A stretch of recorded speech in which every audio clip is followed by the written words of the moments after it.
We thank you. We thank you for this seminar. We thank you, Jehovah.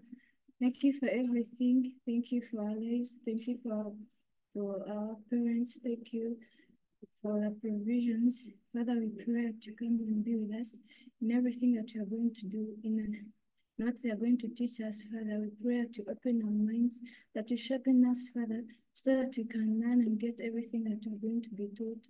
We prayed and believe through Jesus Christ our Lord. Amen. Thank you so much. I'm going to disable some features.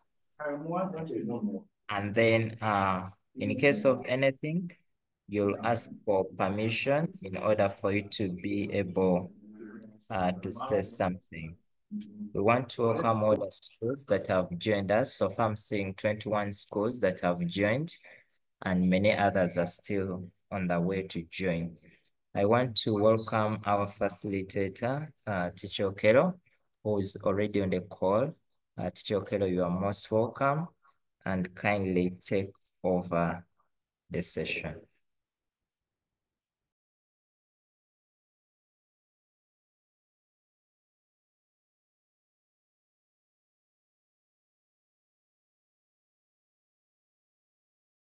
All right. Is that okay? All right. Thank you so much, Teacher Stephen. My name is Teacher Okelo. I'll be your teacher for this session. I am a teacher of history, and currently I teach at Taiba International School here in Entebbe. That's where I am. I believe you are all senior sixes. Do we have some senior fives? Are we having some senior fives in class? I'm sure they are there. So we shall be moving slowly by slowly as we discuss our things here. Are you seeing the work I'm sharing, Teacher Stephen? I'm sharing. Go back to the document. Go back to the document. Yes. You can see what I'm sharing? Yes. All right. Yes. So you can see this is our part of what we are going to be doing. I wanted to first take you through the different type of questions.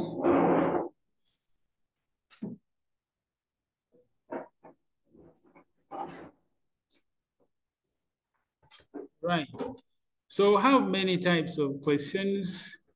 And I want us to first run through them very fast. In senior 6 or throughout A-level, we have the first type of question. We have this very simple and direct question. For example, that one. Account for the outbreak of the French Revolution of 1789. That is a very simple question. All you need to do is you write an introduction, of course, the body, and then the conclusion. Like we all know that in A-level, you have to answer by writing an essay, and an essay has 3 parts: the introduction, the body, and the conclusion of the question. That is a very simple question. It is direct and very simple to interpret. Then the second type of question we have, the synthesis questions, which is usually two-sided. This kind of question is two-sided, but also direct. For example, if they ask you, examine the causes and effects of the French Revolution of 1789.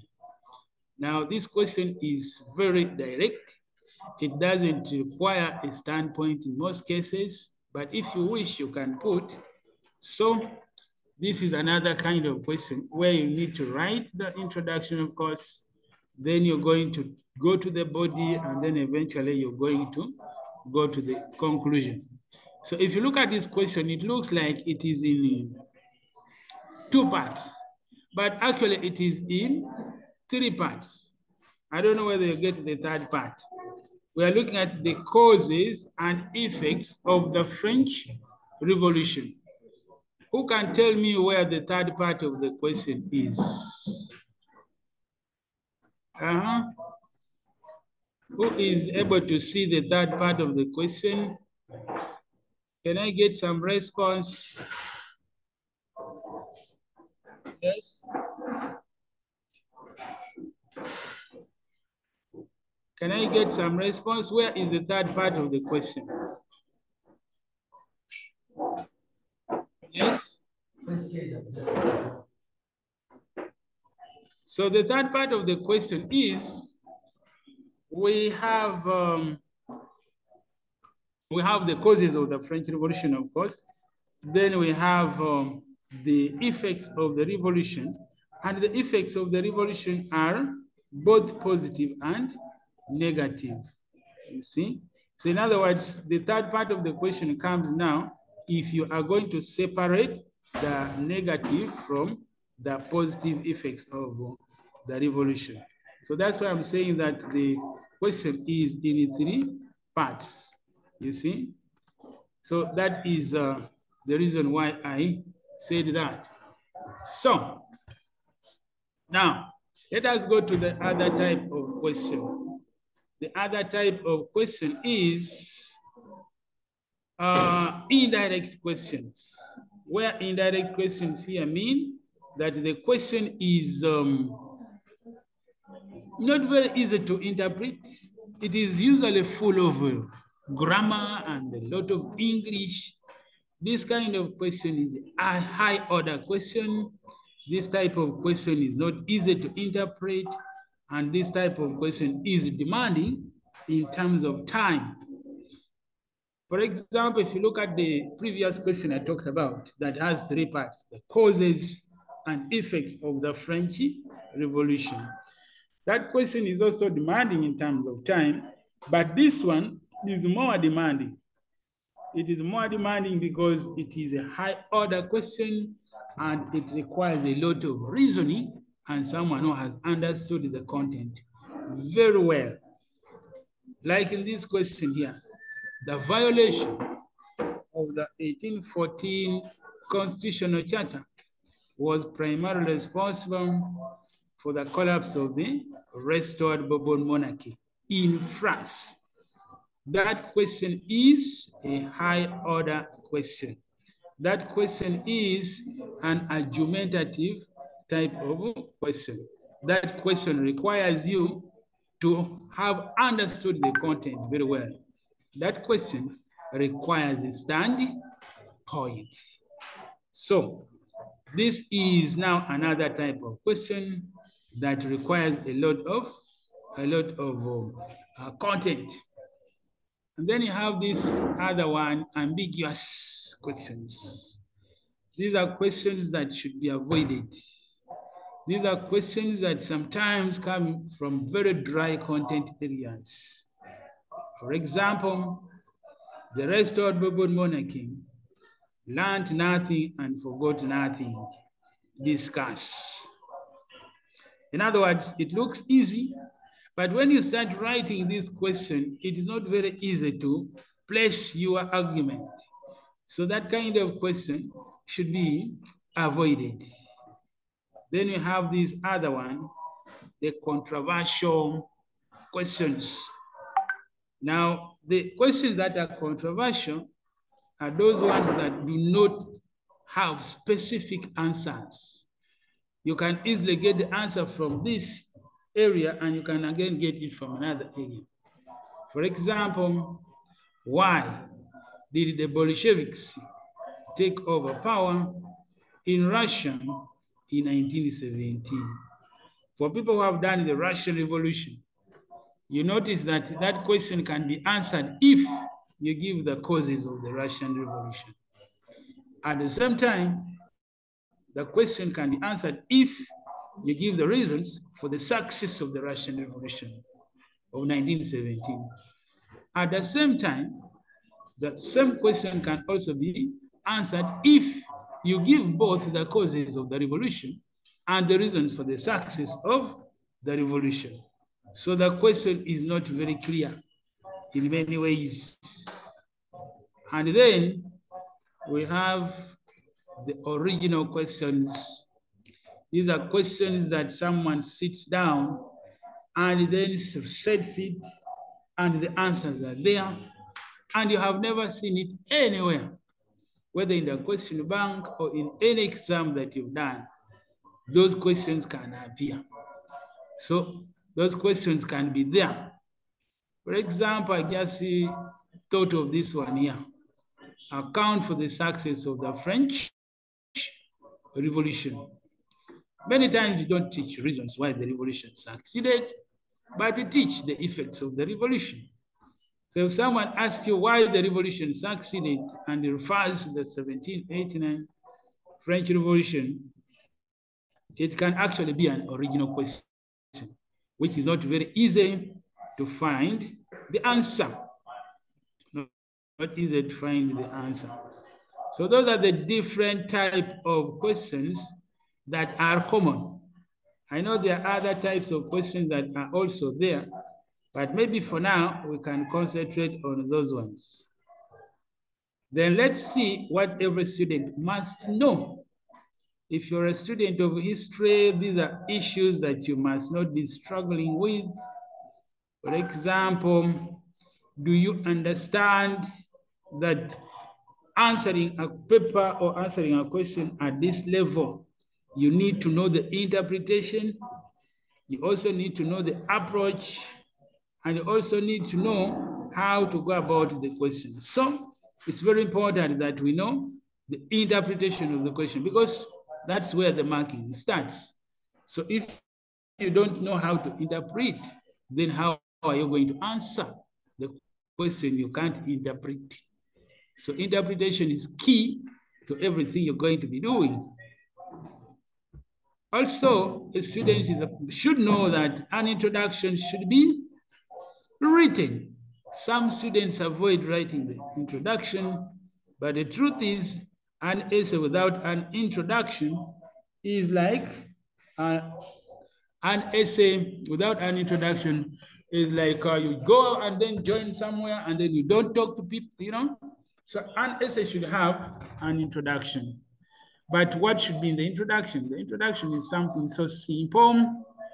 It should be answering those basic questions like when did the event take place? Maybe where did it take place? Who was there by the time the event was taking place? In other words, I'm talking about our famous W's. What, where, when, those questions. So by the time you finish answering those basic questions, you will have actually introduced what you want to write about. So the introduction should be brief and precise. Don't write a very bulk introduction, because the bulk introduction will not add your marks. The marks will be coming from the body of the essay. The points that you write, the explanation that you give is what is going to give you the marks. Of course, if you have interpreted the question well, that's what I mean. Every student should also know that a point should be stated in a full sentence.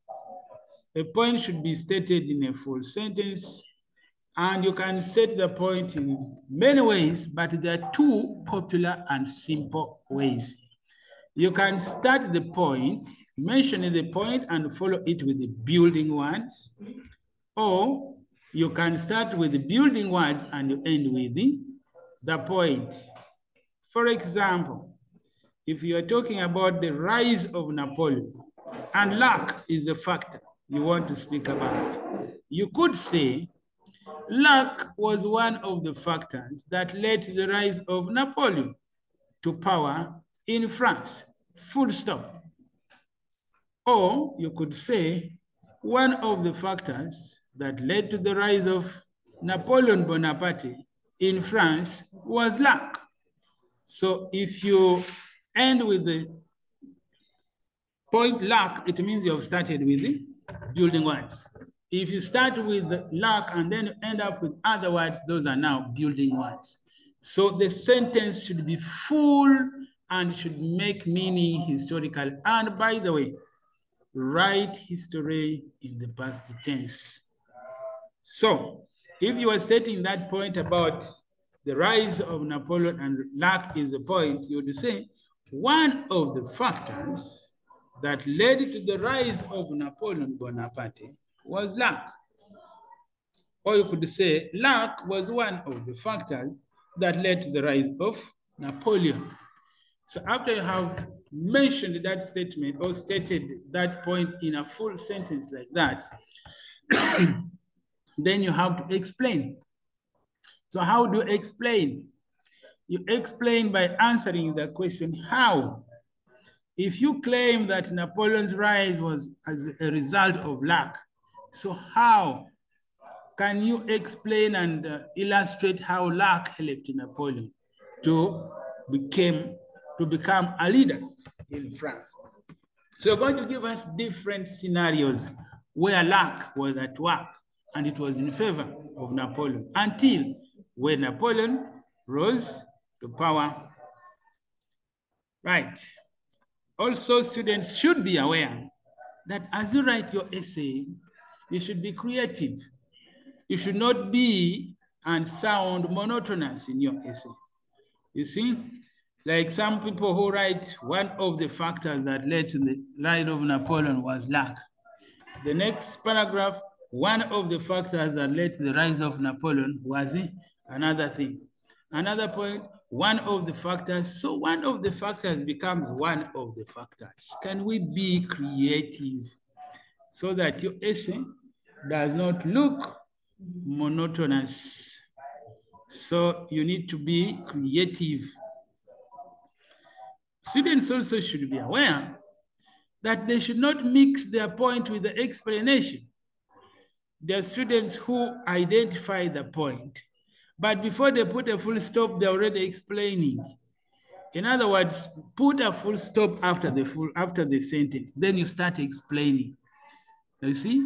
So that when someone reads your essay, someone can see that the point has been identified, the point is in a full sentence, and the point has been explained in other sentences. So don't mix your point with explanation.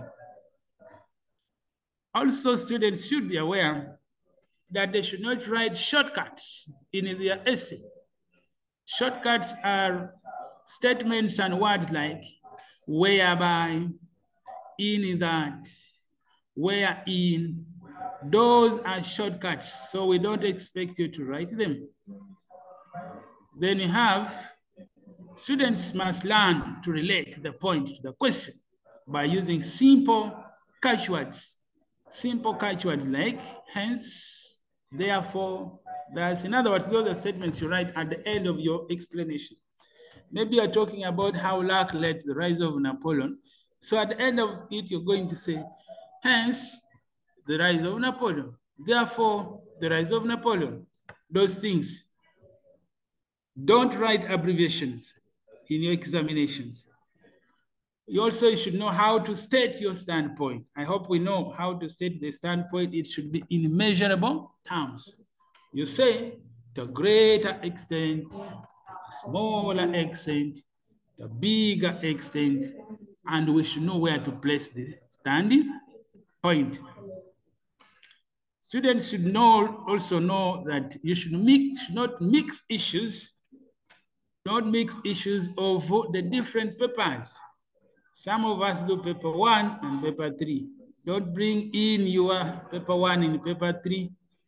Don't bring in your paper 6 in paper 3. Make sure you keep the content in the areas where they are. All questions carry equal marks.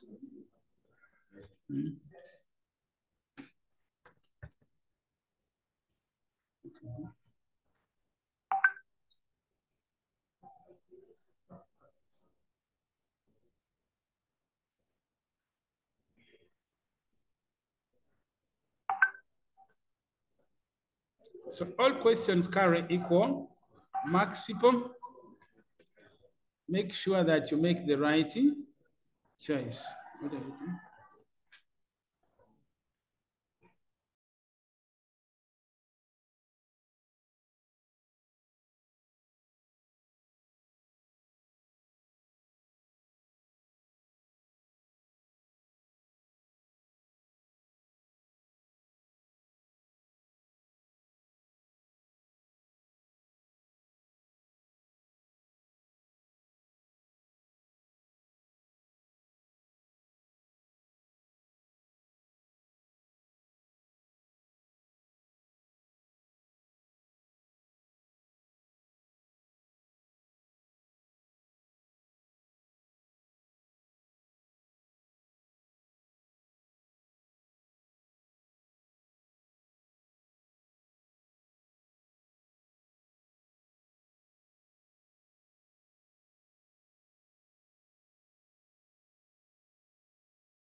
We're making a small adjustments here.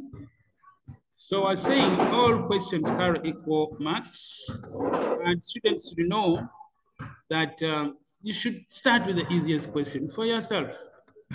And students should know where to put the standpoint and how to phrase it. Students should know what a joinery statement is. In other words, that statement you write to connect your introduction to the essay. For example, you say that the French Revolution was caused by the following factors. Did you know that that is a very important part of the essay? That we as people who are looking for your answers, we are actually looking for that. If you don't have it, then we now take you as someone who is not aware. So if you are not aware, then we are not going to do it. We are not going to give you marks for that. Remember, the marking here is by impression. So do not fail to do it. Do not fail to write those issues there. Right, so let us now continue to the next thing. I wanted us to see the examination terminologies. Terminologies used in asking questions. For example, how far, to what extent, how practical, those statements that are used. Students need to understand before you attack a question, do you understand the demands of the question?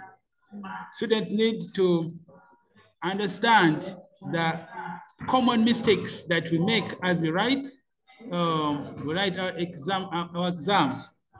For example, those grammatical errors, sometimes poor time management can be an issue. Sometimes poor explanations, you identify your point very well, but you do not explain. Lack of analysis, bad handwriting, and sometimes presenting untidy work. And then failure to observe chronology as you're doing what? As you're writing your exam. Actually, ideally it should be that every question should start on a fresh page.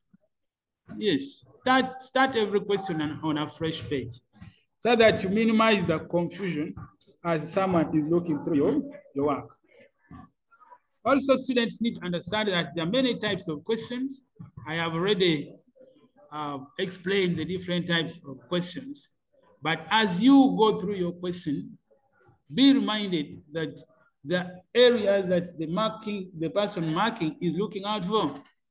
For example, the person marking is looking out for a point that has been identified in a full sentence like I explained earlier.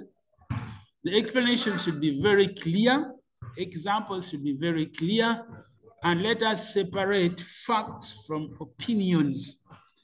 Facts are dates, names of places, names of people, names of events. Those are facts.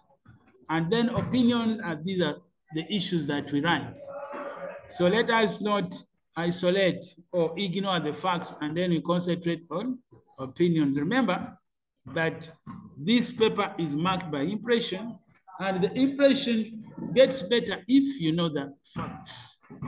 Then, of course, as you relate the answer to the question, those words I talked about, hence, therefore, those words, thus, make sure you know how to use them. Then also, candidates should strictly follow the instructions given to avoid the cases of rubric.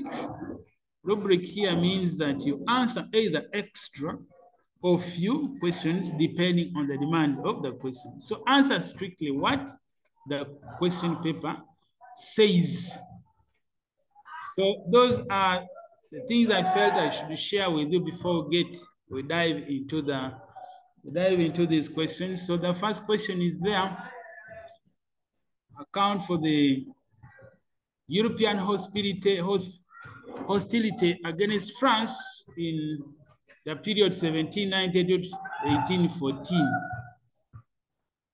You look through those questions. We shall later go into the page that has the answers, but you can see those are the questions. The violation of the 1814 Constitutional Charter was primarily responsible for the collapse of the restored Bourbons. How was Metternich able to dominate Europe from 1815 to 1845, the Metternich era? Explain the process of German unification, that is 1850 to 1871. Then examine the causes and consequences of the Greek War of Independence. Examine to what extent was Serbia responsible for the 1914 to 1918 World War. And then we have the next one there. How did Versailles Peace Treaty undermine European peace between 1919 to 1931?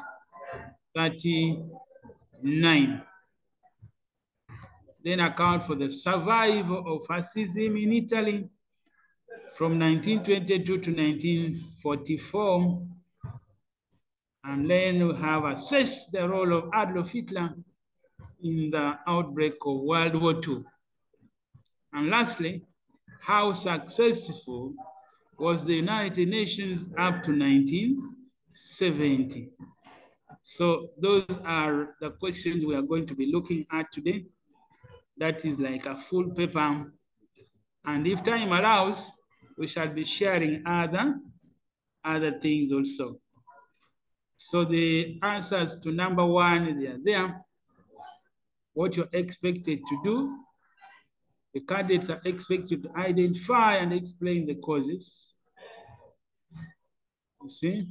Explain the causes of hostility against France in the period 1792 to 1814. And the time frame must be respected. In other words, this question brings two topics together. The French Revolution, but also the regime of Napoleon Bonaparte. So they're asking us why European countries were fighting France throughout the French Revolution from 1792 and throughout the Napoleonic era from 1799 up to 1814. So you see, those are the answers you expected to want to do, to give. I don't know whether people are writing these things or they are going to print. But anyway, this material will be shared to you and then you will find what to do with it. So this question doesn't require a standpoint. It is a simple question. It is a direct question. It is the other kind of question I tell you that is easy to interpret. So the first answer is there. European hostility, it is true, it manifested in Europe towards France, beginning from 1792 all the way through up to 1814. And the reasons are many. You can see the ideological differences and republicanism and then monarchy. In other words, whereas France believed so much in republicanism and liberty, the monarchies around Europe by then were still believers in monarchism and conservatism. That explains why they formed the first coalition, they formed the second coalition, and even the third coalition against, against France. So they were fighting because of ideological differences. Then also the rise of war parties, i.e. all parties supported war for selfish reasons. This should be war parties. There were many war parties in Europe. We had France fighting with the different countries in different directions. So these people were fighting France for selfish reasons. Britain had their own reason for fighting. Also, other countries had their own reasons for fighting. But I think the major reason here was the success of the French Revolution. The success of the French Revolution made many countries scared and ended it in war. Then the civil constitution of the clergy. We are all aware that the civil constitution of the clergy offended all Catholics in Europe. All Catholic states in Europe were not happy with that development.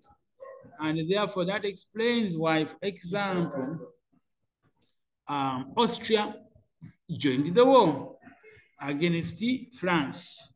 So in other words, all believers in the Catholic religion did not like the civil constitution of the clergy because it was an attack on the Catholic Church. So they ended up in war. Then you have, of course, the influence of the Reign of Terror. We all know what happened during the Reign of Terror. The Reign of Terror, many people died, but I'll focus on two. The death of the king of France that scared many other kings in Europe, made some monarchs to declare war on France because France had executed her own king and they felt that the same would happen, and that's why they attacked France. I also look at the death of Marie Antoinette. Marie Antoinette was the wife of the king, but she was executed during the revolution. And therefore, Austria, for that matter, fought because of the death of Marie Antoinette. But the other reasons, we have the death of Mirabeau, who was a personal friend to the king, but also he was a friend to the revolutionaries. So when he died, indeed many people were killed. Many people were killed, including the king. So now we can say that if Mirabeau had not died, perhaps the king would not have made the errors he made. And perhaps European states and European leaders would have no reason to fight with France. So the death of Mirabeau, in a way, was responsible for the war between France and her neighbors up to 1814. Then you have, of course, the rise of militarism. The rise of militarism here, we are talking about war, generally. France was ready to go to war. All other countries were also ready to go to war. And during that time, we had many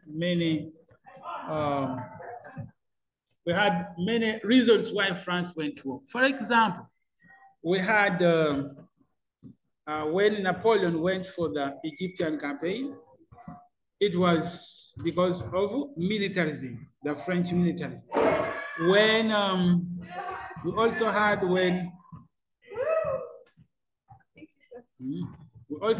when Napoleon went for the Egyptian campaign, all that was war.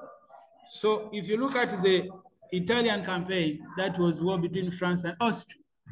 But Egyptian campaign, that was war between between France and Britain, much as the war was fought in Egypt. So that was all because of militarism. Then you had the Nice Declaration, where European countries, or let's say European leaders, had a collective agreement to agree that they are going to fight with France. Then you have the execution of the royal family. I think that one's very easy to understand. Execution of the king. It's true that the king was executed in January 1793. But it is also true that the queen was soon also executed. So the execution of the two royal members of the French monarchy is partly why other countries or other people or other leaders in Europe decided to attack France. Then, of course, the rise of Napoleon is true. Napoleon engaged Europe in many wars. Before Napoleon rose to power, you remember, he went for the Italian campaign, sent by the French government. He also went for the Egyptian campaign, still sent by the French government. And when he came to power, he fought many other wars. For example, you should have heard about other campaigns that Napoleon fought. When he went for the Peninsular War, that was 1808, 1811, yes. Napoleon also went for the Moscow campaign, 1812, yes. So Napoleon was also the reason why France was at war with her neighbors, because of his war spirit. Then, of course, we had the continental system. We know how the continental system caused trouble between Napoleon and her neighbor and his neighbors. For example, the continental system caused the Peninsular War. The continental system caused the Moscow campaign. And the continental system later caused Napoleon's downfall. But the most important thing here is that the continental system caused the war between France and her neighbors. Then you have that one, the imprisonment of the Pope. Once Napoleon made that mistake of imprisoning the Pope, all Catholics and all Catholic states in Europe rallied behind each other to fight with Napoleon. For Napoleon had made something, he had done something unacceptable. For the first time, the Pope was arrested. The Pope was humiliated. And that is why France was at war, also with her neighbors. Then you have a European nationalism. In other words, European people who wanted independence, but independence from who? Of course, from France. So we are talking about how European people were fighting because they wanted what? Independence. So war became inevitable because of that. Then look at number 2 there. The violation of the Constitution of Charter was primarily responsible for the collapse of the restored Bourbon monarchy in France. So look at the preamble. What is expected of you?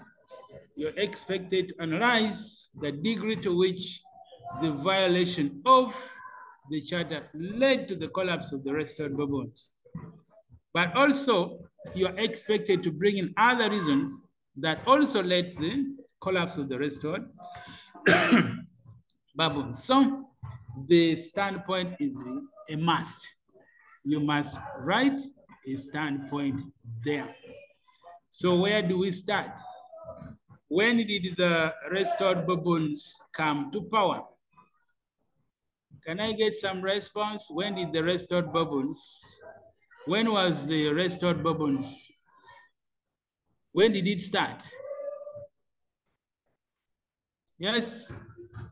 Who knows when the restored Bourbon rule started? Okay? Right.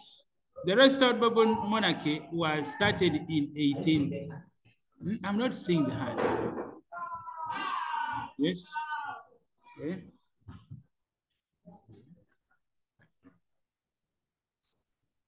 Okay.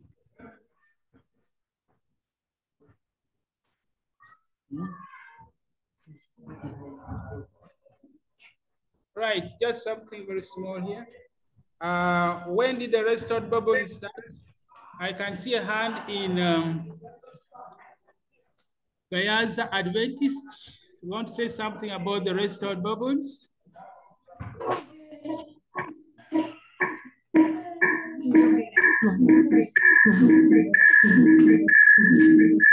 The echo, we can't hear you well.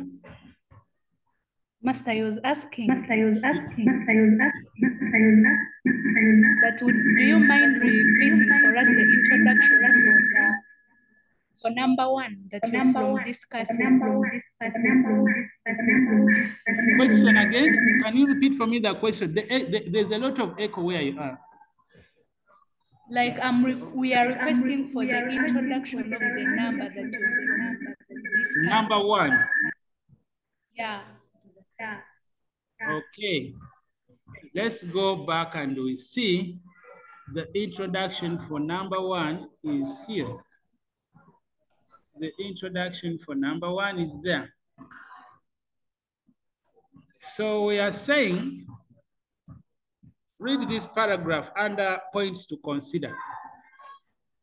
Just read that paragraph, that European hostility against France manifested in the formation of a series of alliances against France in the period, e.g. the first alliance or the first coalition. We have from 1793 to 1797. We had the second military alliance or the second coalition, 1798 to 1802. And then we had the third coalition or the third military alliance between 1802 to 1807. And lastly, the fourth alliance or the fourth coalition, 1813 to 1814. So war between France and her neighbors was fought in coalitions. European countries would come together in a group to fight one country, that was France. I hope I have answered you. I'm just hoping I have answered you right. Okay, so let us go to number two now. We go to number two, and I was asking someone to give me what they know, to say something about the restored Bourbon monarchy. Anybody to say something?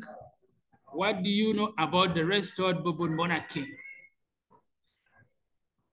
Anybody want to say something about the restored Bourbon monarchy in France? Who were the leaders?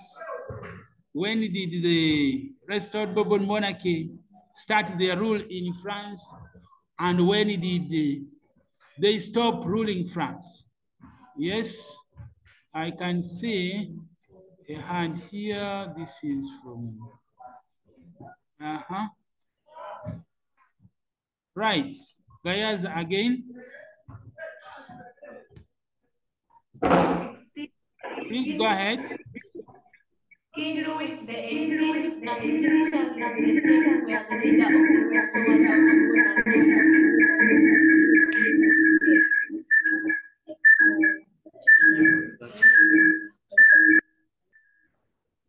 All right, thank you very much. Let me go to somebody here. This is Teacher Maria. Hello. Somebody say something. Yes, please go ahead.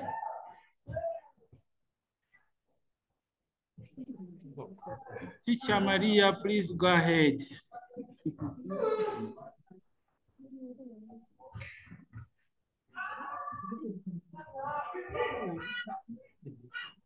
Okay, I got it. All right, so let me see, Shari. Shari, say something. Now, in case you cannot say talk here and maybe your mic is disturbing, you can send your response in the chat.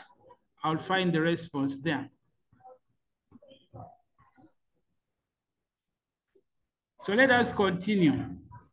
I'm seeing people's hands, but I am not getting any response from them.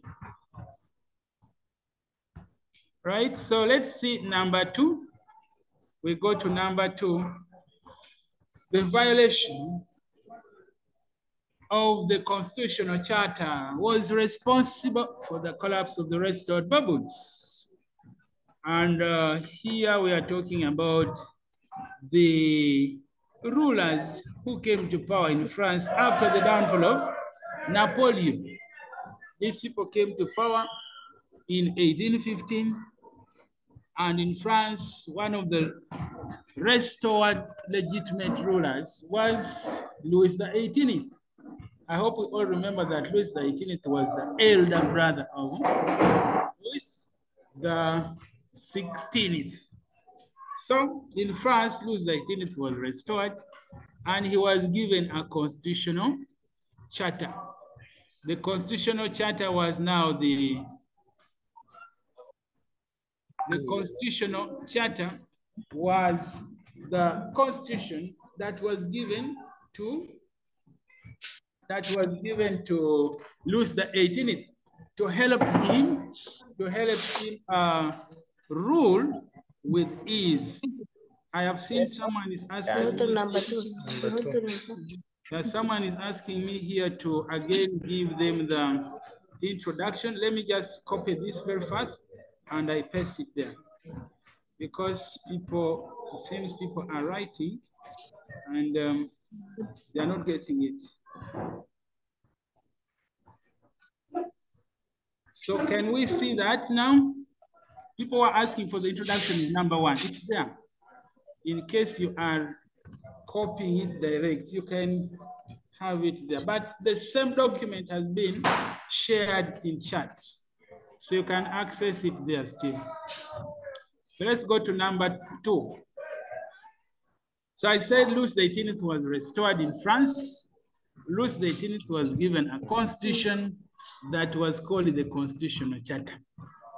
Now, Louis XVIII rules France from 1815 up to 1824, and he dies. Then he was succeeded by his young brother, whose original name was Count d'Artois, the youngest brother of Louis XVI. But he changes his name to Charles X when he comes to power in France. So he rules France from 1824 up to 1830 when he was overthrown by the French Revolution. So these two rulers together are called the restored Bourbon monarchy, or the restored Bourbon rulers in France. So in this question, they are asking us to analyze how far the downfall of the monarchy was caused by the abuse of the the constitutional charter in France. And the answers are here. This question is two-sided and we need a standpoint. So the introduction is up there. They're saying following the downfall of Napoleon and the signing of the Treaty of Chaumont, the Bourbons were restored in France with a constitutional charter, and that was in 1814. So after the downfall of Napoleon, the next set of rulers were the Bourbons, who were relatives of the original Bourbon dynasty in France. So they came back and were given a constitution, which constitution they violated. And the violation of that same constitution is what later led to their downfall. That means that Louis XVIII violated the constitution in many ways. When he died, Charles X also came and also continued violating the same constitution in many ways. And therefore, because of that, the monarchy was forced to collapse, or the monarchy collapsed in the face of such abuse of the constitution. So by 1830, the revolution broke out and the monarchy was no more. I am seeing someone is saying that I'm very fast. Right, let me reduce the speed a little. So here, the charter was intended to prevent the return of the pre-revolutionary days. That was the intention of the charter. Now, according to the charter, according to the constitution, there was to be equality before the law. Now, this means that there was no equality in the face of the leaders. It is true the constitution demanded that people should be equal, but when you look and analyze into the leadership and role of the two leaders, you realize that they did not actually treat the people the way they wanted. So the Constitution was violated by both Louis XVIII and Charles X. So in a way, the revolution started in the France. Let me see, there is a hand. Yes, Shadi, a question? You have a question or something to say? Master, what is, Yes. how do the 1814 constitutional charter states? Question again, how do the what? How do the 1814 constitutional charter states? Like I have said in the first point here, I said that there was to be equality before the law for everyone. According to the constitutional charter, everybody was supposed to be equal before the law.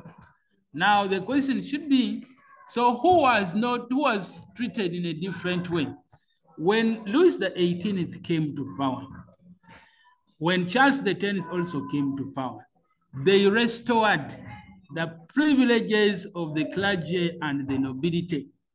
And therefore, that means that the peasants were still mistreated just like it was before the revolution.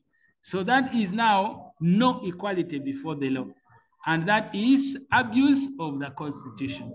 And that explains why many people remained grumbling until they revolted in 1830. So that is, I hope I have answered you. Then freedom from arbitrary arrests and imprisonment. According to the Constitution, nobody was supposed to be arrested and imprisoned without trial. But the truth is that when the two leaders were in power, the peasants were still mistreated like it was the case before the revolution. So again, that is partly why the monarchy was overthrown, or why it was short-lived. Also, according to the Constitution, equal opportunities were to be given to civil, military, and public offices. Equal to who? Equal to everyone, regardless of their background. But it is true that when the two leaders came to power, they favored the clergy, they favored the nobility, they favored some sections of the society at the expense of the peasants. So that is also another way they violated the Constitution, and that's why the monarchy collapsed. Also, there was to be religious tolerance. Whereas it is true that in France, the Catholics were the majority, it was also true that there were many other religions. So there was supposed to be religious tolerance in France, according to the Constitution. But over time, the Catholic Church regained its original what? Its original privileges. And therefore, the revolution broke out, or the regime collapsed because of favoritism, and the Catholics were favored more. So that was another way the Constitution was violated.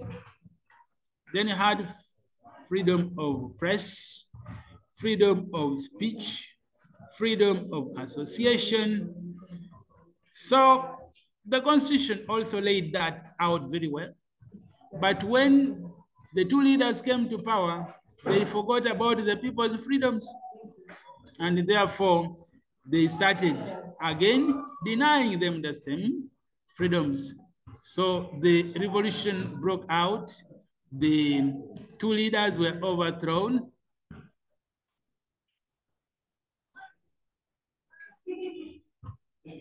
Right.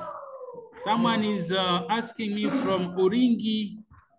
Uringi says, give us the standpoint. I'll give you the standpoint. I'll give you my standpoint. But before I give you the standpoint, I would like to ask something. Let me ask something here. Listen to me very well. I want you to give me your opinion here. I'm going to tell you a short story, and then you tell me your opinion. So this is the story. Once upon a time, there was a girl who was very clever, but she came from a poor family.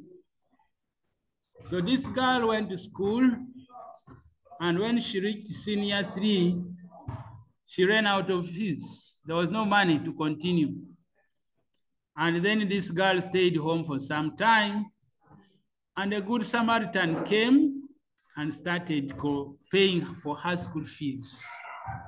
And this good Samaritan, after the girl had finished school, wanted to marry the girl.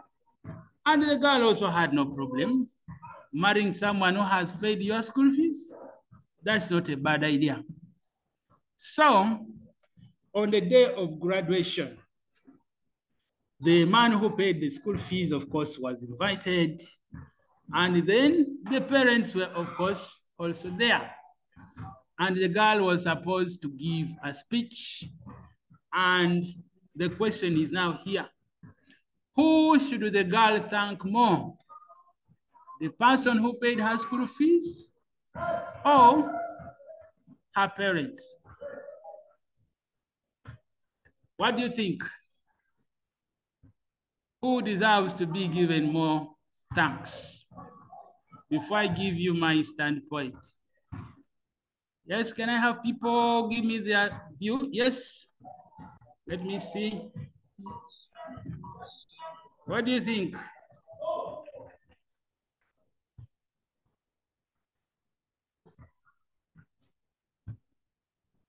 Yes. Can someone give me their opinion here? Who should be thanked more? The parents of the girl? Whom should we thank more? And tell us why. I can see someone from Kangulumira Public. Whom should we thank more? Yes? Kangulumira Public, please tell us what you think.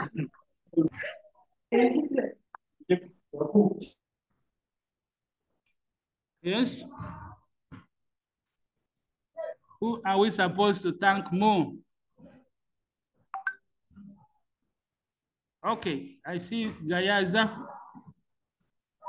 Gayaza, whom should we thank more? To a greater extent, we have to thank the parents, because if they never produced her. Okay, thank you very much.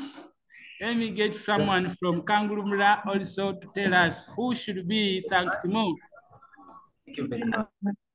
Yes? To the greater extent, the parents should be appreciated because they are the one who produced that girl. Okay, that's a good reason. Let me see if we can get another person with a different opinion. Anybody else with another opinion? Let me see if there are other hands down here. So you say that we should thank the parent more because the parent gave birth to the girl. Okay. How about if I say that you should thank the boy because the boy is the one who made the girl to finish school? You see, the parents had failed. Anyway, so my answer here in this is that it does not actually matter. Maybe the number of points you have managed to write, you should just give us your standpoint. That is your opinion. Like you said, that we thank the parents because the parents gave birth to the girl. That makes a lot of sense, you see? Whereas if another person comes up and says, we should thank the boy because the boy paid the school fees, the parents had failed. It also makes a lot of sense. So you find that everybody is right, whether you say to a smaller extent or you say to a bigger extent, it is still the same. I can see many people in the chats here, they are saying that the parents contributed more because they made the girl alive. The boy paid the fees, so we should thank the boy. And then, see, another one said we should thank who? The mother. Okay. So let's see. Someone is saying that, excuse me, facilitator, let others to be muting when they aren't presenting. Yes, that is true. If you are not presenting, your mic should remain muted. Right. So the standpoint can be either to a smaller extent, like in this case, you can say, to a smaller extent, the violation of the constitutional charter led to the collapse of the restored Bourbon. It is correct. Another person may say, a greater extent, the violation of the constitutional charter led to the collapse of the restored Bourbon monarchy. It is correct. So it doesn't really matter whose standpoint is weighing in which way. We just want to see that you know how to state the standpoint. That is it. I hope I have answered the person who was asking about the standpoint. That give us the standpoint for this question. So I hope I have answered you. Then let's see. According to the Constitution also, it granted the parliament a system of government with the two chambers. We had the chamber of peers and the chamber of deputies with the different requirements. Now, let's see how the two chambers would work. The truth is, over time, even this parliament was abolished, especially during the regime of Charles X. And therefore, the monarchy collapsed partly because the constitution did not follow the requirement as provided in the constitution that there should be a parliament in France. Then let's see how Louis XVIII and then Charles X continued violating the constitution. Right, now you see that Louis XVIII never forgot fame and prestige of the ancient regime. In other words, he remained a Bourbon at heart. Louis XVIII remained a Bourbon at heart. So he did not follow the constitution as it required. He revived absolute monarchism. This was especially during the regime of Charles X, who revived absolute monarchism. Then somebody still asking for the standpoint. So the standpoint for the question, which says, what is the question? I'm not getting the question yet. I am hoping you're going to write for me the question in the chat so that I respond. Please, if you're writing a comment in the chats, write everything you want. I'll go back, read, then I'll respond. So let's continue here. In 1816, there was a riot, we can say. The ultra-royalists decided to attack the Bonapartists in what popularly became known as the White Terror. And in this case, we had the supporters of the monarchy fighting against the supporters of Napoleon or the sympathizers of Napoleon. And therefore, in that case, we can also say that partly led to the downfall of the monarchy. In other words, we are looking now at the other factors, leaving alone the violation of the constitutional charter. We're looking at other factors that led to the downfall of the restored Bourbon monarchy.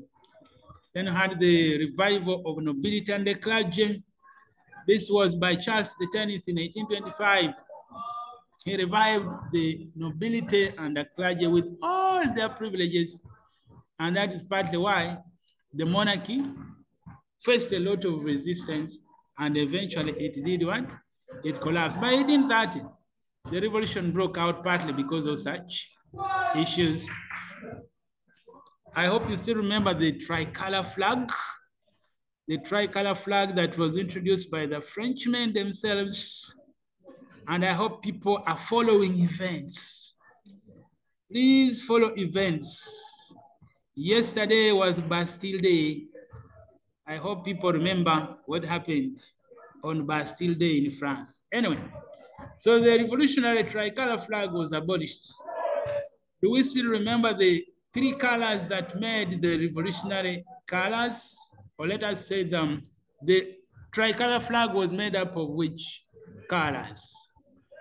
Which colors made up the tricolor flag? Someone is asking here that when primarily is used, is it a must that you should use to a greater extent? I'll respond to that. Let us continue and see other factors. The abolition of the tricolor flag that was red, blue, and white. That flag was abolished. And what did they do? Of course, they restored the royal white flag. That was by Charles X. That was annoying to the people of France. And therefore they revolted or they started resistance until when the monarchy was overthrown because of the abolition of the revolutionary tricolor flag.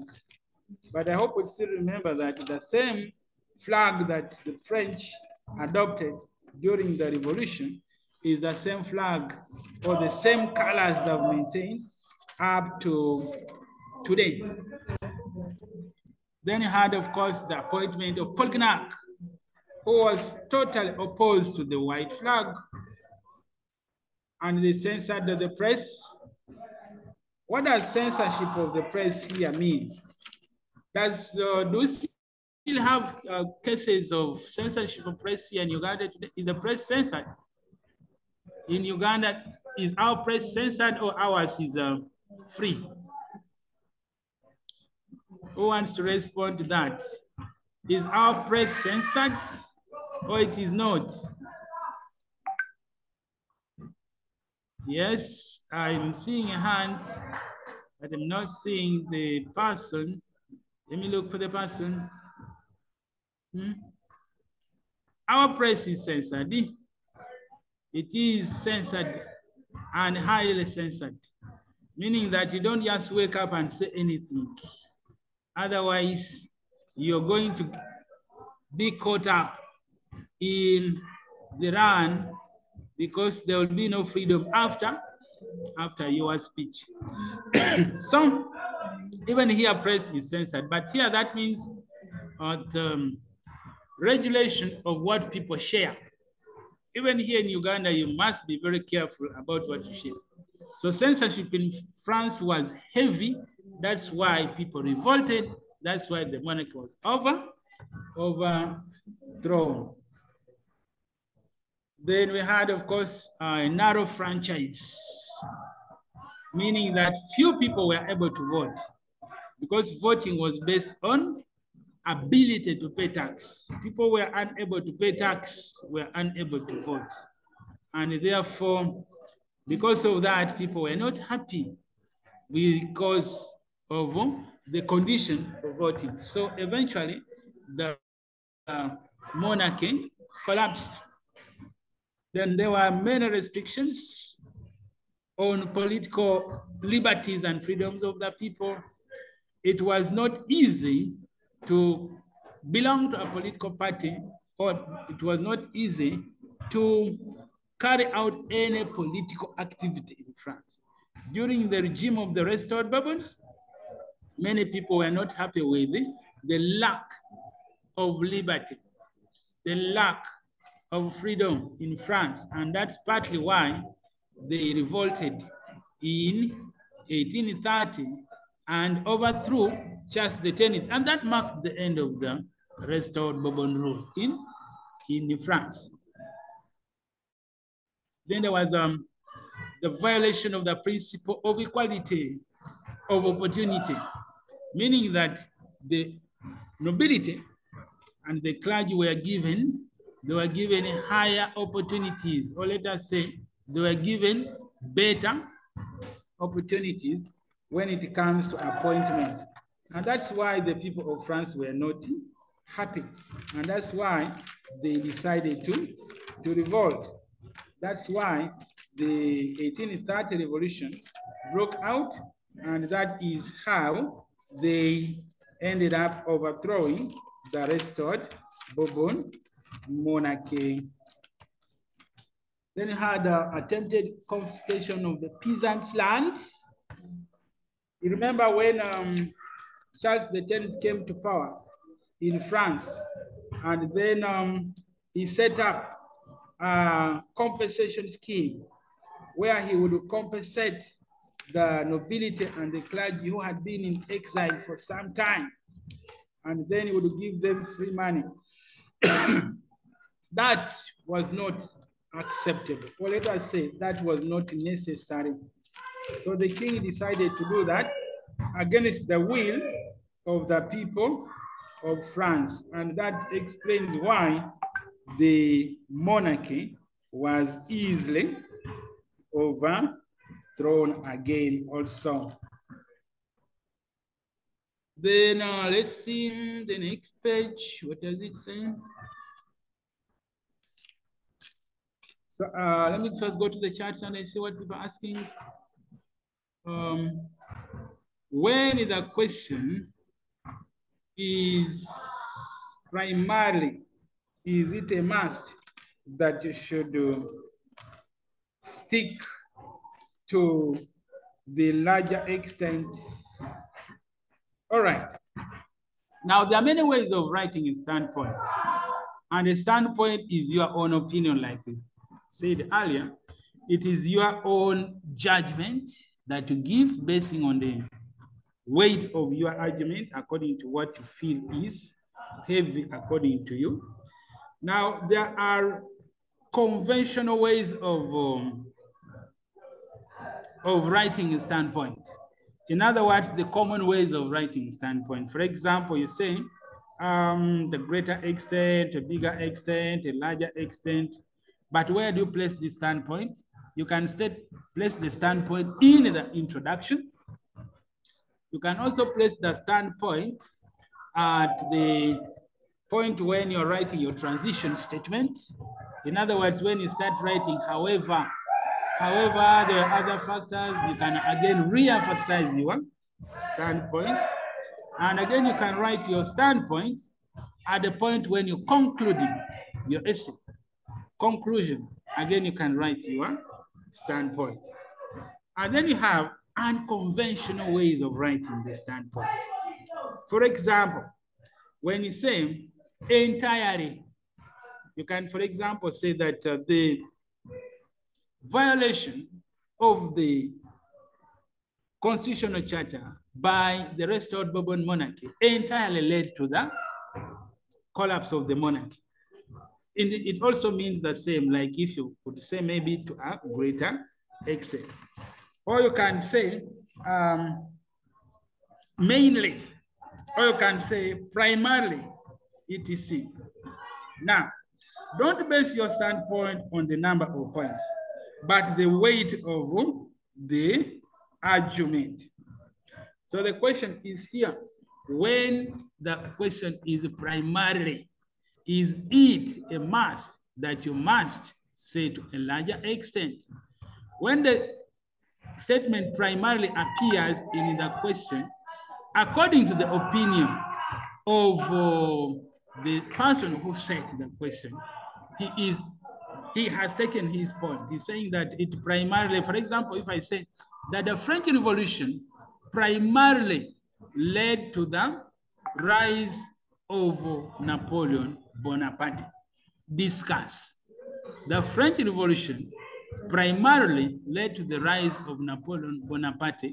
Discuss. It means you're going to give us, you agree with that statement and give us the various ways the French Revolution led to the rise of Napoleon, and therefore in that case, the standpoint is predetermined. Yes. Someone is asking, was this charter the Vienna settlement? No, the Vienna settlement was not the charter. That's in the chart. Let me just respond to this very fast. No, the charter was different. The charter was different. The constitutional charter was not the Vienna settlement.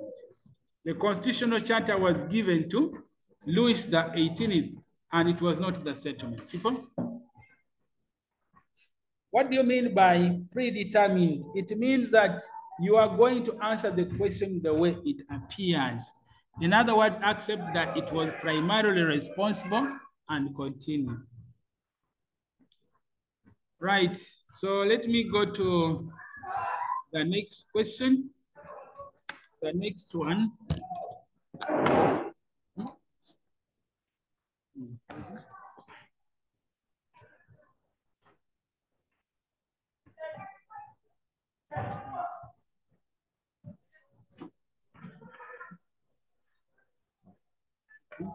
This one. This one.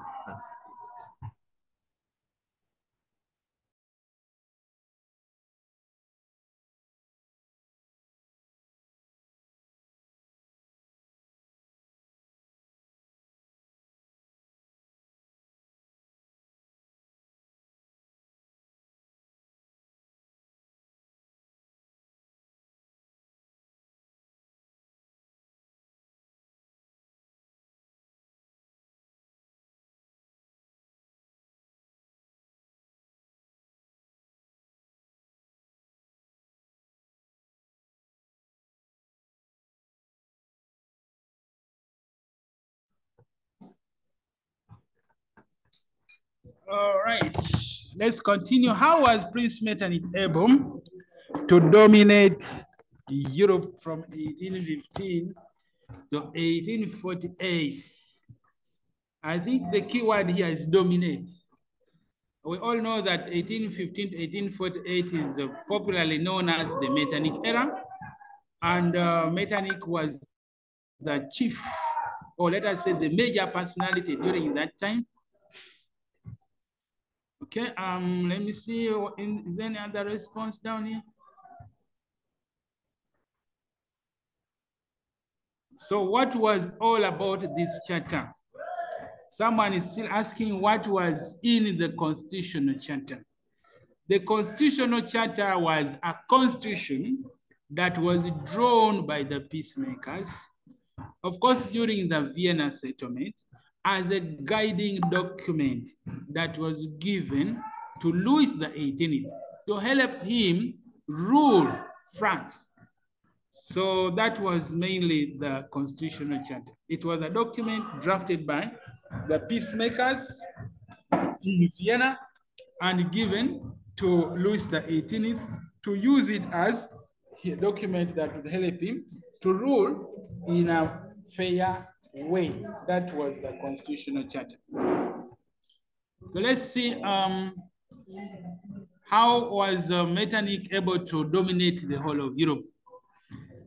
Here you need to give us a brief background of Metternich, and you tell us how Metternich used a range of methods to remain dominant in Europe. It is true that from 1815, after Metternich called the Vienna Congress, all through up to 1848, when Metternich was overthrown by the 1848 revolutions, it is true that Metternich was the dominant personality in Europe. But, so the question is, how did he manage this? What did he do that made him dominate Europe so easily? For example, here we say Metternich used a range of methods. He suppressed liberalism. But how? How did Metternich suppress liberalism? I want someone to say something about how did Metternich suppress liberalism? Did he use the army? Did he use force? Did he use spies? What exactly did he do that made it possible for him to suppress liberalism in Europe between 1815 to 1848? They are saying Metternich suppressed liberalism, but how? Another question is here that was it Charles X or Louis the 18th who violated the Constitution? I'll respond to that. Both of them, not only one. Louis the 18th, like I said, in many ways, he remained a Bourbon at heart. In many ways, he also violated the Constitution. But Charles the 10th violated the Constitution more than Louis the 18th. But when we are writing the answers, we blame them the same. And then we only mention their names as examples. So the person is asking for the previous question. Pardon to the previous question. I'm not getting which previous question. Maybe you'll type for me the question again. Please, if you want me to respond, ask the question direct. Type the question, I will find it in the chat and I will respond. Right, so Metternich used many methods to suppress liberalism in Europe. We said Metternich used the army, Metternich used the police, Metternich used the tight spy network, but all that, it was because he was scared of liberalism. Metternich was scared that people would one day overpower him. And so he used a range of methods. Metternich also suppressed nationalism. The truth is that Metternich had, throughout his time when he was, Metternich, when he was the ruler of Austria, Metternich was presiding over nationalities that wanted independence. For example, the Germans wanted independence and they were under Metternich. Also, the Italians wanted the same and they were all under Metternich. And therefore, Metternich suppressed nationalism. And the most important thing here we are saying that Metternich did it and he was doing it, and that's how he remained dominant. So throughout that time, the Italians could not do much. Even the Germans could not do much. Then occasionally, Metternich used diplomacy. We all remember how Metternich called for the Vienna Congress. We all remember how Metternich hosted the Vienna Congress, and we all remember Metternich's contribution in the Vienna settlement. So by doing so, Metternich remained dominant, but also Metternich remained a major player during the Congress system. So Metternich used a mixture of sometimes ruthless methods, or we could say force, and sometimes he could use diplomacy, and he remained dominant. So in other words, we are looking at the Metternich system. The same question can be set in other ways. I'll show you. Then we have Metternich also. Metternich used divide and rule. How does divide and rule work? Who can tell us how divide and rule works? They're saying he suppressed liberalism by using Metternich's system of, like the police, like censorship of the press. Yes, this is a good response. So Metternich used a range of methods. Thank you very much. I see this is Telconi. Then Metternich, of course, used the legitimate rulers, the one he had restored, like legitimate rulers in Spain, and then of course in Naples, many of them were working for him. So by doing so, he remained very, very dominant. Then also, Metternich promoted dictatorship. How did Metternich promote dictatorship? by supporting the restoration of these despotic legitimate rulers. Metternich promoted dictatorship. But in many ways, these same rulers who were restored by Metternich later became his fans, I could say, or they became also his supporters. And so Metternich remained very, very dominant in Europe during that time. Now this response was given by someone earlier. Censorship of the press, we know what that means. Centralization of the European correspondences. In other words, Metternich made all correspondences all across Europe to pass through Vienna so that the letters would be opened. The content is read through before they were sealed and dispatched to their recipients. So Metternich was doing all that because he wanted to remain dominant. Then I see someone saying that introduction about this personally should take how many lines?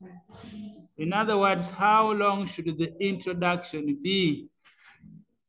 Who wants to say something about the introduction? How long should the introduction be? Should it take 5 lines? Should it take 2 lines? Or it should just be a whole page? Let me hear something from Gayaza Adventist. Yes? How long should the introduction be? So far, the introduction, you have to write whatever you know about Metternich, and then you rate the question, then you give the standpoint, then you go to you answer the question. Thank you very much. That is exactly what the introduction should be like. So don't concentrate and waste a lot of energy on the introduction. It is true the introduction should be there, but shouldn't be half a page. I would say maybe an introduction should not go beyond 6 lines. The introduction should not be too long because the points are not there. The points are in the body of the essay. So let's continue, and we say, Metternich used the tight spy network. We all know what the Italian woman said about the Metternich spy network. What did the Italian woman comment about the Metternich spy network? Yes. They are asking, someone is asking here that in respect to the previous topic of the restored Bourbon monarchy, how do we approach the question, the restored Bourbon monarchy learned nothing and forgot nothing? Who wants to respond to that? How do you approach that question? The restored Bourbon monarchy learned nothing and forgot nothing. They learned nothing from where? They learned nothing from the days after the revolution. In other words, they learned nothing from the post-revolutionary days, and they forgot nothing from the pre-revolutionary days. So as you answer that question, you got to give reference to the post-revolutionary days and the pre-revolutionary days. For example, they learned nothing from the fact that the revolution wanted people, or let us say the revolution wanted peasants to get land. So they learned nothing from that. But they forgot nothing from the pre-revolutionary days when the peasants did not have land. In other words, you're supposed to look at the mistakes that the restored Bourbons made.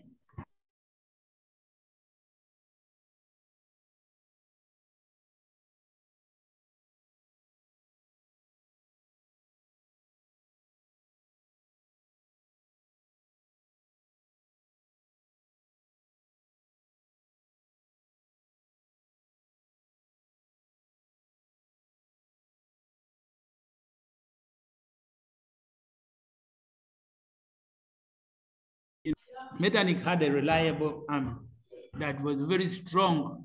and it helped him to remain dominant because it helped him to weaken opposition. It helped him to weaken Italians and the Germans in many, many ways. There are lots of responses here. They're saying that for questions like Napoleon Bonaparte was a product beyond his own making. Let me read it the way it is. For questions like Napoleon Bonaparte was a beyond his own circumstance, discuss how do we approach such a question. Okay, I will make a small correction on the question. The question can be set in this way. Napoleon was a product of circumstances beyond his own making. Discuss.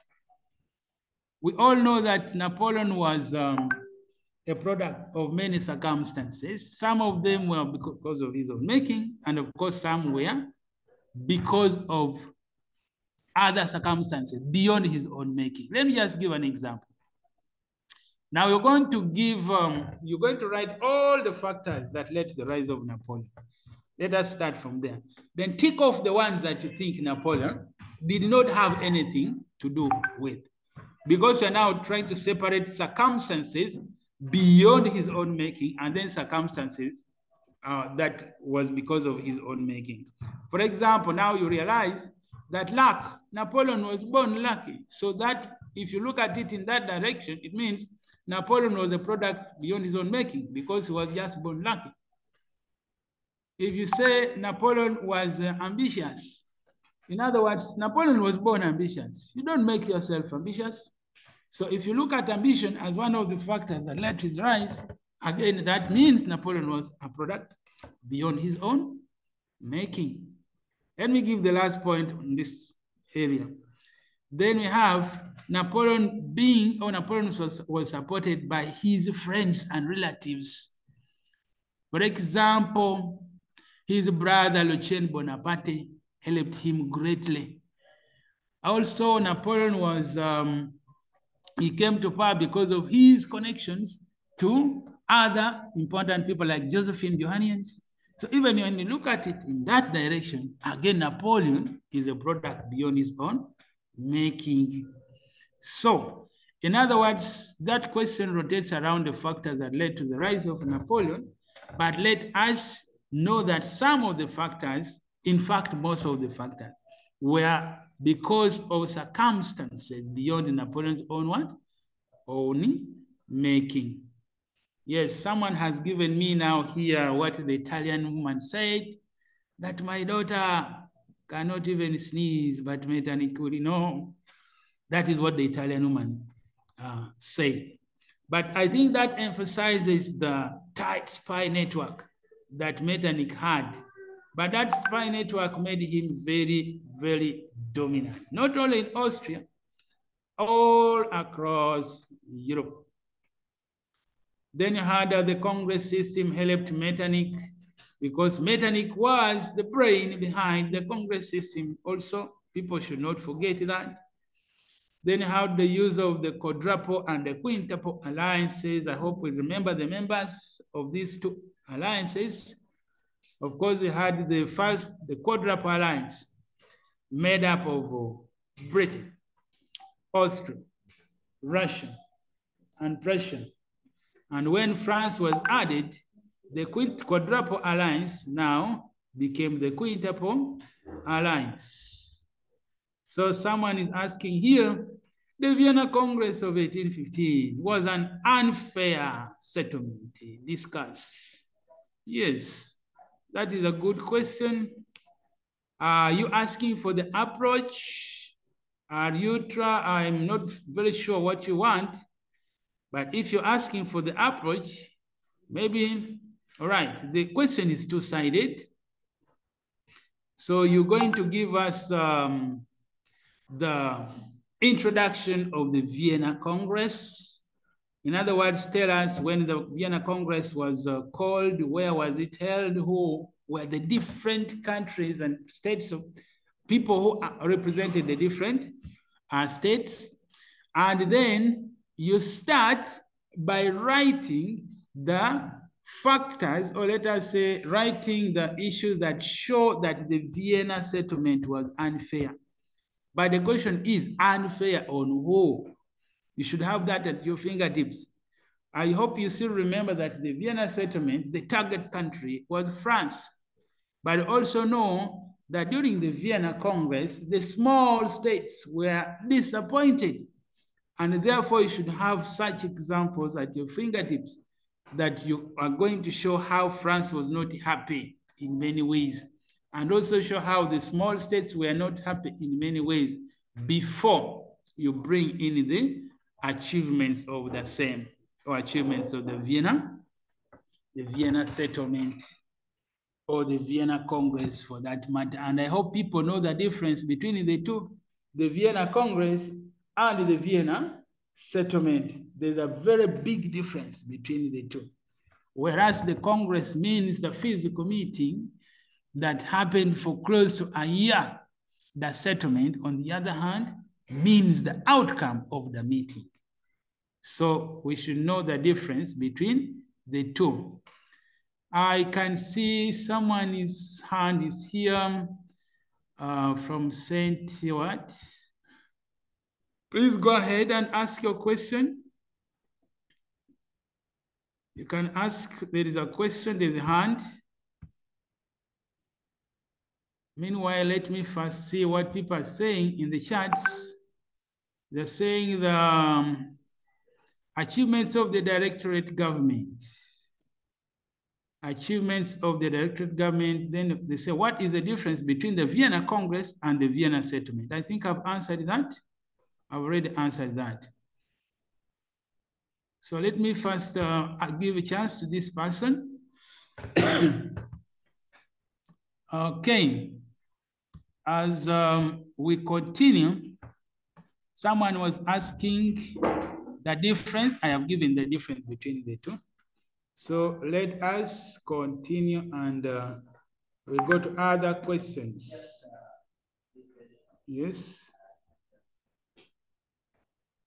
There's another. Someone is asking, what's the difference between to what extent was Napoleon a true child of the French Revolution, and to what extent was Napoleon a son of the revolutionaries?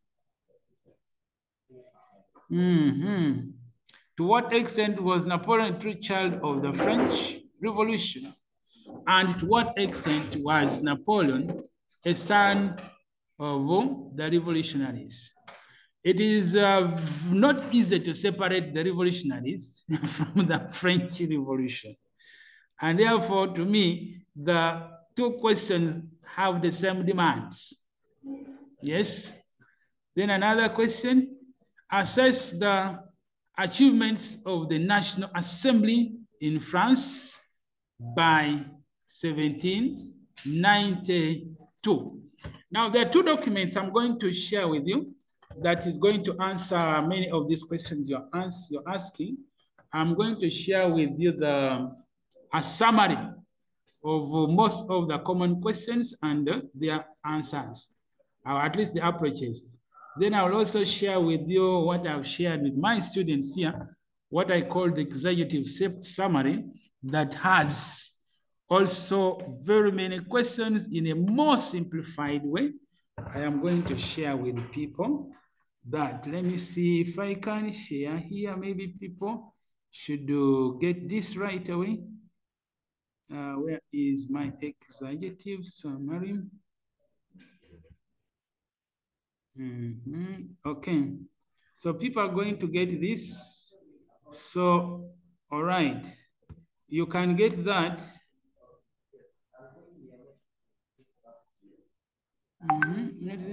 Section cannot be sent because it is currently in use. Okay, let me first share the other one. Okay, the summary that answers some of the questions that people are asking me right now. Okay, like this one. So look at this summary. There is a summary, there's a document I'm sharing. It's a Word document that has many of the questions that you are asking me. Then another question is here. How did Napoleon answer the wrongs of the French revolutionaries?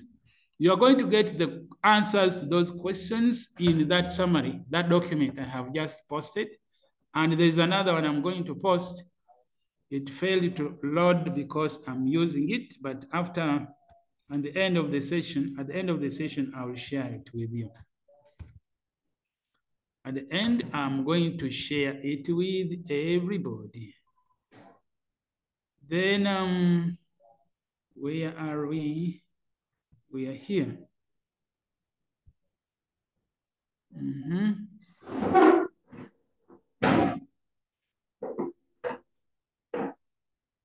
There's another question. Which one?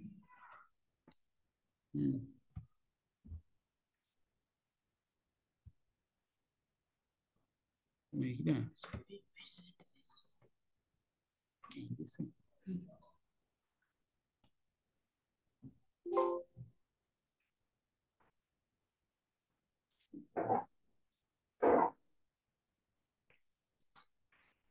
Okay, so the document is there. People can see it and you can be using it. You see, that is what I wanted you people to see. So our next question. Our next question is here. What does it say? Our next question is number 5. Number 5, what does it say? Number 5. Examine the causes and consequences of the Greek War of Independence. Examine the causes and consequences of the Greek War of Independence. I want someone to say something about the Greek War of Independence. What do you remember about the Greek War of Independence? Someone say something, chap chap. We have only 8 minutes. 8 minutes, somebody say something about the Greek War of Independence. Yes? We are not seeing the document. This one.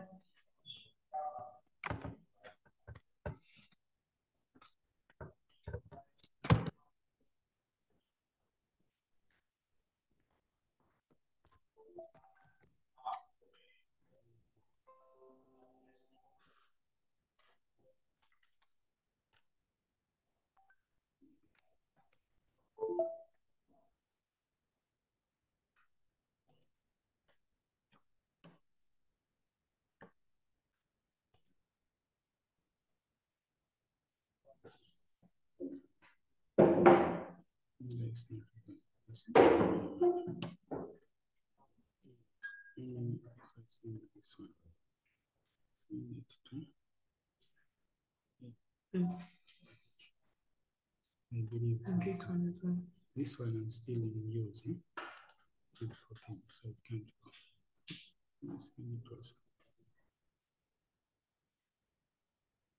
So can you share those ones in the chats?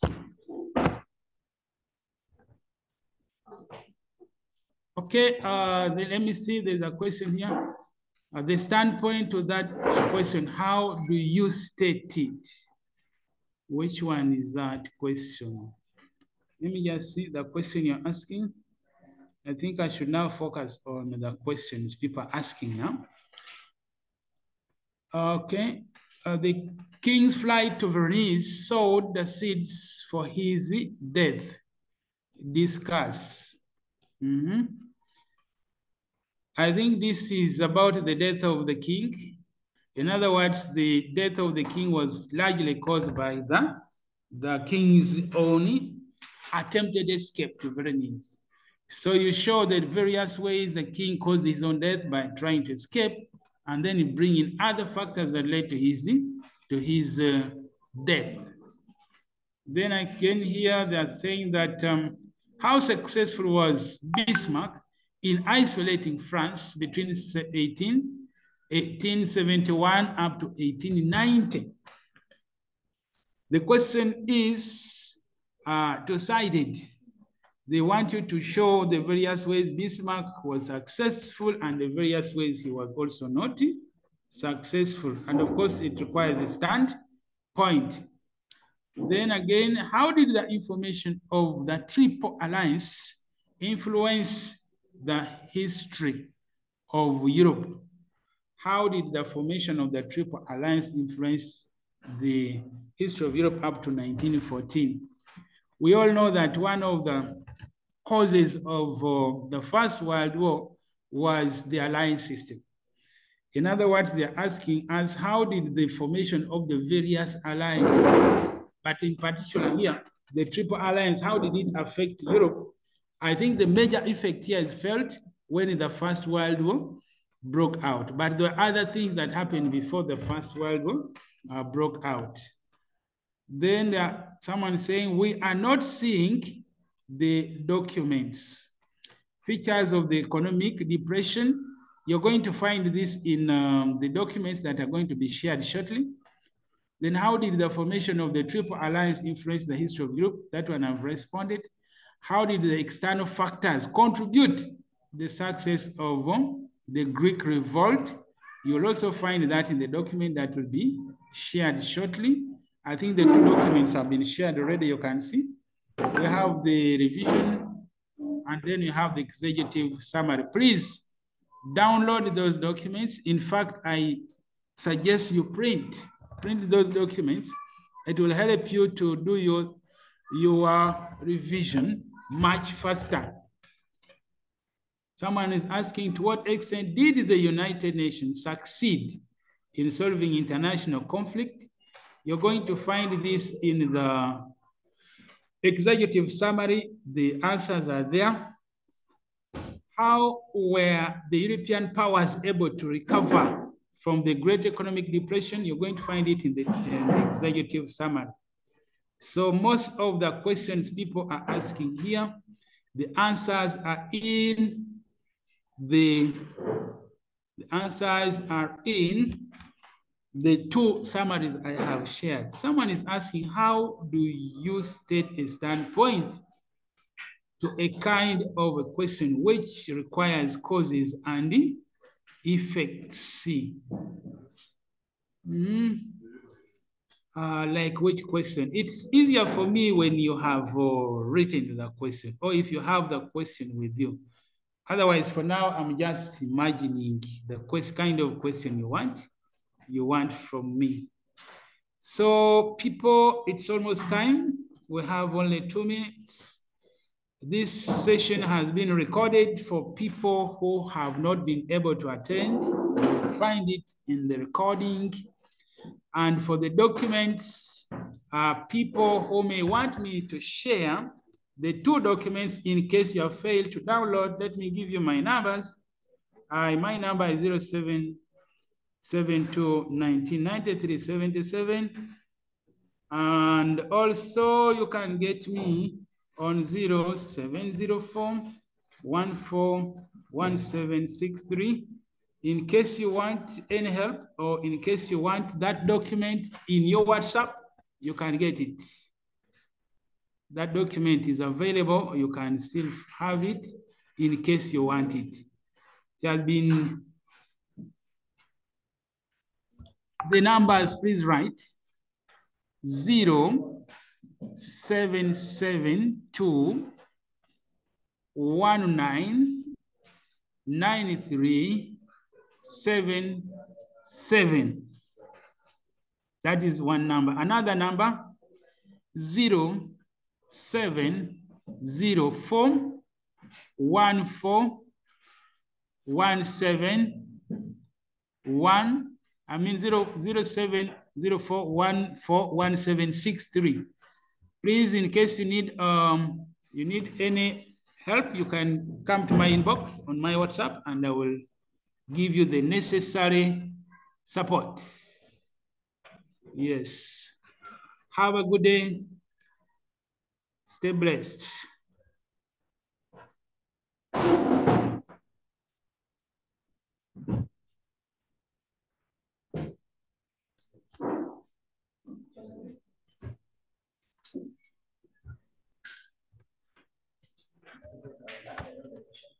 Yes, and given them my number.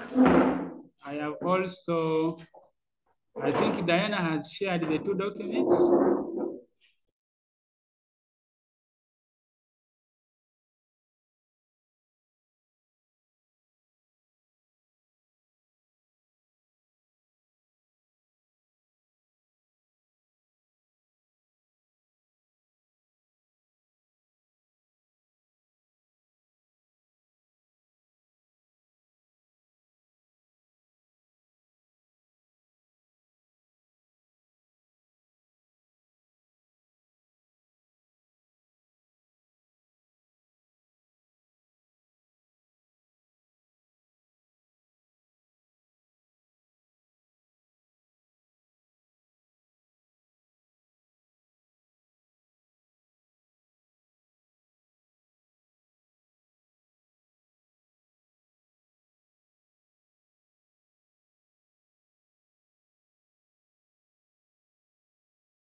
Are there more questions? In case there are more questions, please, you can send the questions in the chat.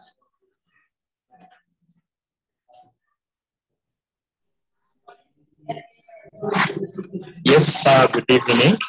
I'm from Kasese Muslim Secondary School. Yes. I was inquiring about the examination zones for the zones where I can. How they set. Ask the question again. I was inquiring about how they set the papers or the zones where they get some questions, then I can prepare well for history. How the questions are set. Yeah, and from which zones? Hey. Yes. All right. A quick one. So there are many different ways that teachers break down the content. Other teachers decide to break them according to themes that are related and connected. For example, we have revolutions. There are many revolutions. We have, of course, the French Revolution, the 1830, the 1848, the Russian Revolution, 1917. So that now forms one theme. So you find they break it in that way so that they set at least 1 or 2 questions from there. Then, of course, you have wars.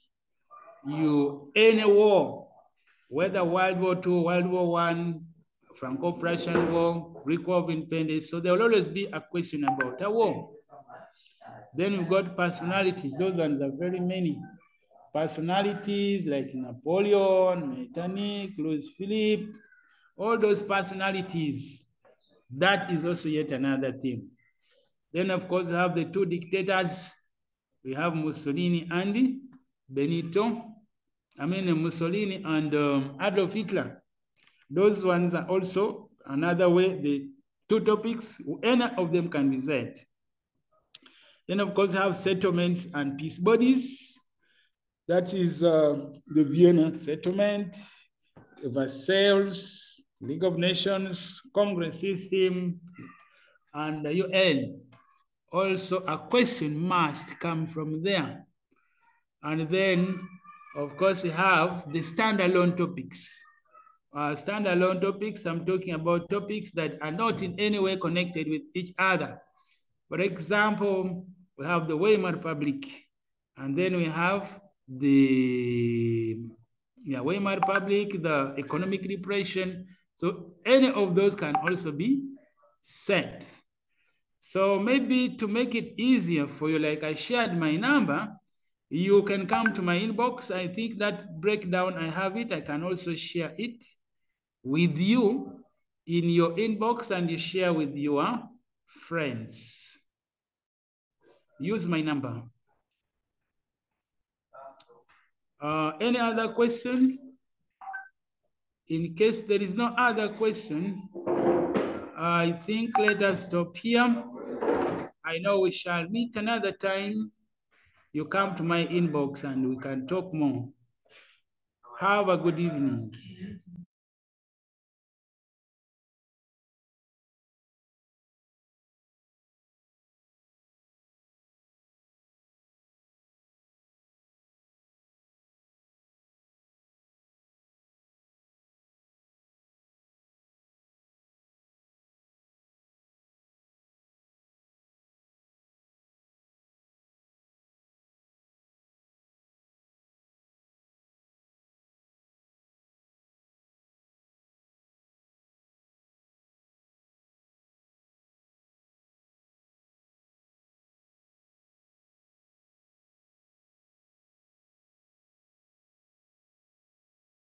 So thank you so much, Teacher Okelo, for the wonderful presentation. We are really very grateful and we can't thank you enough. We want to thank all the schools that have been able to join this evening. Thank you so much for joining. We are going to share all the questions and then the proposed answers to the different WhatsApp groups such that teachers can be able to share with you on your notes board and in your respective schools. Tomorrow we shall continue with another session, and for your friends who are doing applied mathematics, that is the session we shall have tomorrow. Then Friday we shall have geography, and then we shall have other sessions this week. We want to thank you so much for attending this session. Those who may still have some other questions, kindly check on that PowerPoint that has been shared in the chat to send all those questions to that WhatsApp number. Teacher Okelo will be in position to respond. And if possible, you can also give him a call in case it requires a lot of explanation. I want to thank you so much. Let us catch up tomorrow. We want to thank all the school administrators that have been able to join their students online. We are really very grateful. Kindly continue sending those pictures from your respective schools such that we can be able to use them when writing our reports to give feedback to the different stakeholders. Thank you so much and wish you a good evening. The recording will be shared via YouTube for those who may have some other things to look out for. Have a nice evening.